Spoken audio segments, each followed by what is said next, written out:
আসসালামু আলাইকুম। বিরিভিউজ ইনফোটেনমেন্টে স্বাগত জানাচ্ছি আমি তাসনিম হোসাইন। আব্দুল কাদির খান 1970 এবং 80-এর দশকে এক দুঃসাহসী অভিযান চালিয়ে ইসরায়েলি হামলা ও হুমকি সত্ত্বেও ইসলামাবাদের জন্য পারমাণবিক বোমা নির্মাণ করেন। সিআইএর সাবেক পরিচালক জর্জ টেনেট বিজ্ঞানী আব্দুল কাদির খানকে ওসামা বিন লাদেনের মতোই বিপজ্জনক মনে করতেন এবং মোসাদের সাবেক প্রধান শাবতাই শাভিদ আফসোস করেছিলেন, আমরা কেন তাকে হত্যা করিনি। কিন্তু প্রায় 25 কোটিরও বেশি পাকিস্তানের কাছে আব্দুল কাদির খান, যিনি পাকিস্তানের পারমাণবিক কর্মসূচির গডফাদার হিসেবে খ্যাত, তিনি একজন কিংবদন্তি ও জাতীয় বীর। 1936 সালে জন্ম নেওয়া এবং 2021 সালে 85 বছর বয়সে মারা যাওয়া এই পারমাণবিক বিজ্ঞানী মূলত পাকিস্তানকে পারমাণবিক শক্তিতে রূপান্তর করার পেছনে সবচেয়ে বড় ভূমিকা রেখেছেন। বিস্তারিত থাকছে আজকের প্রতিবেদনে।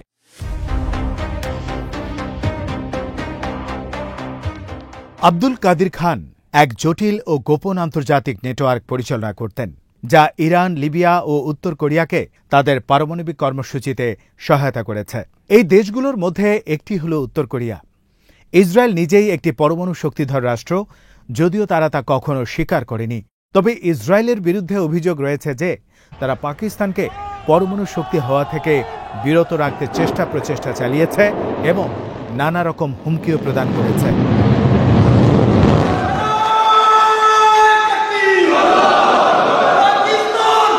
1980-র দশকে ইসরায়েল ভারতের সহায়তায় পাকিস্তানের পারমাণবিক স্থাপনাগুলোতে বোমা বর্ষণের পরিকল্পনাও করে। অবশ্য পরবর্তীতে ভারত পরিকল্পনাটি বাতিল করে দেয়ায় ইসরায়েলের পরিকল্পনা ভেস্তে যায়। পাকিস্তানিরা আব্দুল কাদির খানকে এ কিউ খান নামে স্মরণ করেন। পাকিস্তানিরা বিশ্বাস করেন এই আব্দুল কাদির খান পারমাণবিক বোমা তৈরি করে তিনি নিজের দেশকে বিদেশি হুমকি, বিশেষ করে পারমাণবিক শক্তিধর প্রতিবেশী ভারতের হাত থেকে রক্ষা করেছেন।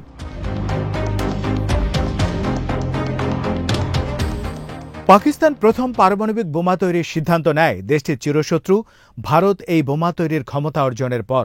1974 সালের 18 মে ভারত তাদের প্রথম পারমাণবিক অস্ত্রের পরীক্ষা চালায়, যার কোড নেম ছিল স্মাইলিং বুদ্ধা। পাকিস্তানের প্রধানমন্ত্রী জুলফিকার আলী ভুট্টো সঙ্গে সঙ্গে নিজ দেশের জন্য পারমাণবিক অস্ত্র তৈরির অঙ্গীকার করেন। তিনি বলেন, we will eat grass or leaves, even go hungry, but we'll get one of our own. অর্থাৎ আমরা ঘাস খাবো বা পাতা, এমনকি ক্ষুধার্ত থাকব, কিন্তু আমরা একটি পারমাণবিক বোমা বানাবই। তিনি আরও ঘোষণা দেন, একটি খ্রিস্টান বোমা আছে, একটি ইহুদি বোমা এবং এখন একটি হিন্দু বোমা। তাহলে একটি ইসলামী বোমা নয় কেন?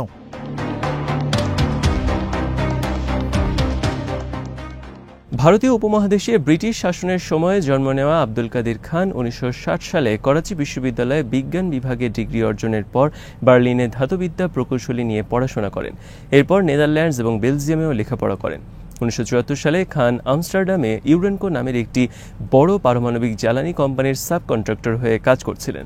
এই কোম্পানি ইউরোপীয় পারমাণবিক রিঅ্যাক্টরের জন্য সমৃদ্ধ ইউরেনিয়াম সরবরাহ করত। কাদির খান ইউরেনকোর গোপন এলাকাসমূহ এবং বিশ্বের সেরা সেন্ট্রিফিউজের ব্লুপ্রিন্টে প্রবেশাধিকার পেয়েছিলেন, যেগুলো প্রাকৃতিক ইউরেনিয়ামকে বোমার জ্বালানিতে পরিণত করতে সক্ষম ছিল। 1976 সালে জানুয়ারিতে তিনি আকস্মিকভাবে নেদারল্যান্ডস ত্যাগ করেন। বলেন, পাকিস্তান থেকে এমন একটি প্রস্তাব পেয়েছি যেটি আমি ফিরিয়ে দিতে পারি না। নিজ জন্মভূমিকে সেবা করার সুযোগ পেয়ে তিনি মুহূর্তের মধ্যে সকল বিলাসিতা ত্যাগ করতেও দ্বিধা করেননি।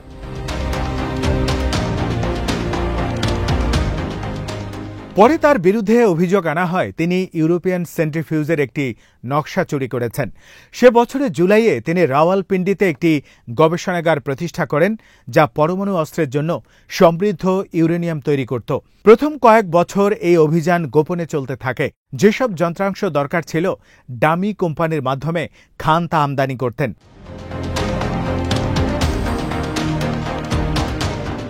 তবে অফিসিয়ালি তিনি বলতেন, এই উপকরণগুলো আমদানি করা হচ্ছে একটি টেক্সটাইল কারখানার জন্য। বেশ কিছু প্রমাণ আছে যাতে প্রমাণিত হয় যে পাকিস্তানের সামরিক বাহিনী খানের কার্যক্রম সমর্থন করছিল। তবে জুলফিকার আলী ভুট্টো ছাড়া পাকিস্তান সরকার বা প্রশাসনের অন্য কেউ এ বিষয়ে জানত না। এমনকি ভুট্টোর কন্যা এবং পরবর্তীতে প্রধানমন্ত্রী বেনজির ভুট্টোকেও ইরানের সাথে পারমাণবিক প্রযুক্তি ভাগাভাগির বিষয়ে তার জেনারেলরা কিছুই বলেননি।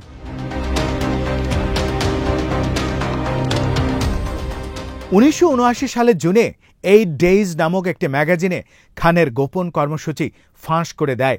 আন্তর্জাতিক অঙ্গনে হইচই পড়ে যায় এটি নিয়ে। ইসরায়েল নেদারল্যান্ডসের প্রতিবাদ জানায়, ফলশ্রুতিতে এটির তদন্ত শুরু হয়। 1983 সালে একটি ডাচ আদালত তাকে গুপ্তচর বৃত্তির চেষ্টার দায়ে দোষী সাব্যস্ত করে, যদিও পরবর্তীতে কারিগরি কারণে সে রায় বাতিল করা হয়। এরপর পাকিস্তানের পারমাণবিক কর্মসূচি চলতে থাকে। 1986 সালের মধ্যে খান আত্মবিশ্বাসের সঙ্গে বলেন, পাকিস্তান পারমাণবিক অস্ত্র তৈরির সক্ষমতা অর্জন করেছে। আব্দুল কাদির খান সবসময় বলতেন, আমেরিকা ও ব্রিটেন যে ভদ্রতার মুখোশ পরে আছে, আমি তা খুলে দিতে চাই।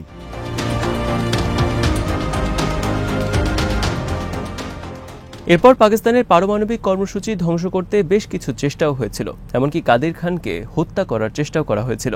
প্রমাণ রয়েছে যে এই সবগুলো অন্যায়ের সাথে ইসরায়েলের গোয়েন্দা সংস্থা মোসাদের সম্পৃক্ততা ছিল। কাদির খানের সঙ্গে ব্যবসায়িক সম্পর্ক থাকা ইউরোপীয় কোম্পানিগুলোর একাধিক নির্বাহীদেরকেও টার্গেট করা হয়। জার্মানিতে এক নির্বাহীর কাছে চিঠি বোমা পাঠানো হয়। ভাগ্যক্রমে তিনি বেঁচে যান, তবে তার কুকুরটি মারা যায়। আরেকটি বোমা হামলা হয় সুইস কোম্পানি কোরা ইঞ্জিনিয়ারিং এর এক শীর্ষ কর্মকর্তার উপর, যারা পাকিস্তানের পারমাণবিক প্রকল্পে কাজ করছিল। সুইজারল্যান্ডের এক কোম্পানির মালিক সিগফ্রিড শার্টলার ফেডারেল পুলিশকে জানান যে মোসাদের এজেন্টরা তাকে ও তার বিক্রয় কর্মীদের বারবার ফোন করেছিল। তিনি বলেন, জার্মানিতে ইসরায়েলি দূতাবাসের একজন কর্মী তাকে সতর্ক করে বলেন যেন পারমাণবিক অস্ত্র সম্পর্কিত এসব কাজ বন্ধ করা হয়। পাকিস্তানের পারমাণবিক কর্মসূচির এক সাবেক কর্মকর্তা ফিরোজ খান এই প্রসঙ্গে বলেন, ইসরায়েলিরা চায়নি কোনো মুসলিম দেশ পারমাণবিক অস্ত্র অর্জন করুক।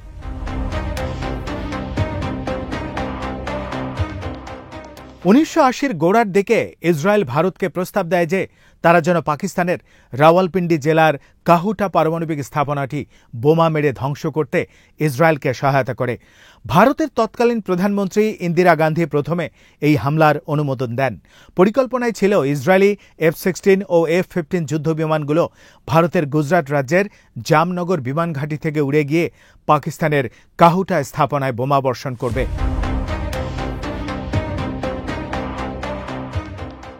কিন্তু পরে ইন্দিরা গান্ধী পরিকল্পনাটি বাতিল করেন এবং সেটি বন্ধ করে দেয়া হয়। 1987 সালে যখন ইন্দিরা গান্ধীর পুত্র রাজীব গান্ধী ভারতের প্রধানমন্ত্রী ছিলেন, তখন ভারতীয় সেনাপ্রধান লেফটেন্যান্ট জেনারেল কৃষ্ণস্বামী সুন্দরজি পাকিস্তানের সঙ্গে যুদ্ধ শুরুর চেষ্টা করেন, যাতে ভারত কাহুটা পারমাণবিক স্থাপনাটি বোমা মেরে ধ্বংস করতে পারে। তিনি সামরিক মহড়ার নামে সীমান্তে 5 লাখ সেনা মোতায়েন করেন, সঙ্গে ছিল শত শত ট্যাঙ্ক ও সাঁজোয়া যান। কিন্তু এই যুদ্ধ উস্কে দেওয়ার চেষ্টা ব্যর্থ হয়ে যায়, কারণ প্রধানমন্ত্রী রাজীব গান্ধী সুন্দরজির পরিকল্পনার কিছুই জানতেন না। ফলে তিনি বিষয়টি নাকচ করে দেন এবং পাকিস্তানের সঙ্গে উত্তেজনা কমানোর উদ্যোগ নেন।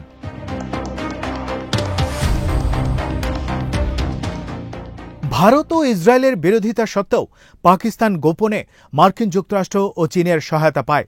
চীন পাকিস্তানকে সমৃদ্ধ ইউরেনিয়াম, ট্রিটিয়াম, এমনকি বিজ্ঞানীও সরবরাহ করে। আর আমেরিকা পাকিস্তানকে সহায়তা করে, কেননা কোল্ড ওয়ারের সময় পাকিস্তান যুক্তরাষ্ট্রের এক গুরুত্বপূর্ণ মিত্র হিসেবে কাজ করেছিল।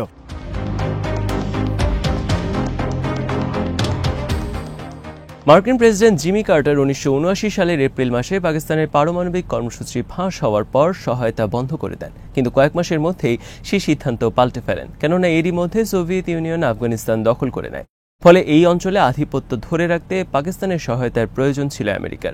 1980-এর দশকে আমেরিকা পাকিস্তানি পারমাণবিক বিজ্ঞানীদের প্রযুক্তিগত প্রশিক্ষণ দেয় এবং তাদের কর্মসূচির উপর চোখ বুজে রাখে। কিন্তু কোল্ড ওয়ার শেষ হওয়ার পরপরই পরিস্থিতি বদলে যায়। 1990 সালের অক্টোবর মাসে আমেরিকা পারমাণবিক কর্মসূচির কারণে পাকিস্তানের প্রতি আর্থিক এবং সামরিক সহায়তা বন্ধ করে দেয়। পাকিস্তান তখন জানায় তারা পারমাণবিক অস্ত্র তৈরির কাজ বন্ধ করবে, কিন্তু কার্যত পাকিস্তান সমৃদ্ধ ইউরেনিয়ামের উৎপাদন গোপনে চলতে থাকে।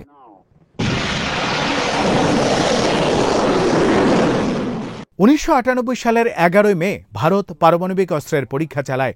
পাকিস্তানও একই মাসে বেলুচিস্তানের মরুভূমিতে সফলভাবে পারমাণবিক পরীক্ষা চালায়। এর প্রতিক্রিয়ায় আমেরিকা উভয় দেশ ভারত ও পাকিস্তানের উপর নিষেধাজ্ঞা আরোপ করে। এইভাবে পাকিস্তান বিশ্বের 7ম পারমাণবিক শক্তিতে পরিণত হয়। এরপর আব্দুল কাদির খান হয়ে ওঠেন পাকিস্তানের জাতীয় বীর। তিনি যতদিন জীবিত ছিলেন তাকে প্রধানমন্ত্রীর মতো বিশাল মোটর কেটে করে ঘোরানো হতো এবং সেনা কমান্ডোরা তাকে পাহারা দিতেন। রাস্তা, স্কুল এবং একাধিক ক্রিকেট দলের নাম রাখা হয় তার নামে। এতটা সম্মান আর কোনো পাকিস্তানি বিজ্ঞানী কখনোই পাননি।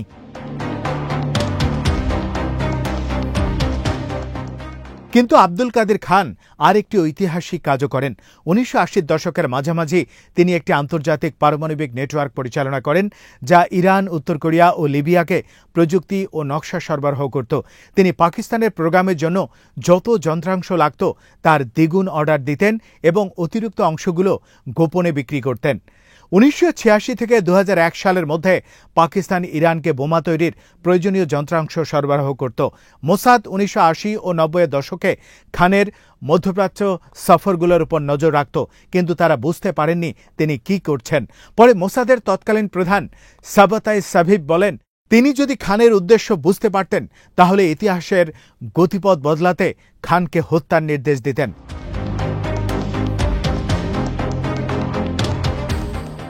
এভাবে একজন আব্দুল কাদের খান কেবল পাকিস্তানকেই পারমাণবিক শক্তিধর রাষ্ট্রে পরিণত করেননি, বরং তিনি যুক্তরাষ্ট্র ও ইসরায়েলের বিরাগভাজন আরও কয়েকটি দেশেরও পারমাণবিক শক্তিধর বানানোর উদ্যোগ গ্রহণ করেন। আজ এখানে শেষ করছি। সমরাষ্ট্র, প্রতিরক্ষা ও কূটনীতির নানা তথ্য জানতে চোখ রাখুন বিডিভিউজ ইনফোটেইনমেন্টে। চ্যানেলটি ভালো লাগলে সাবস্ক্রাইব করুন, সংযুক্ত থাকুন আমাদের ফেসবুক পেজে। আল্লাহ হাফেজ।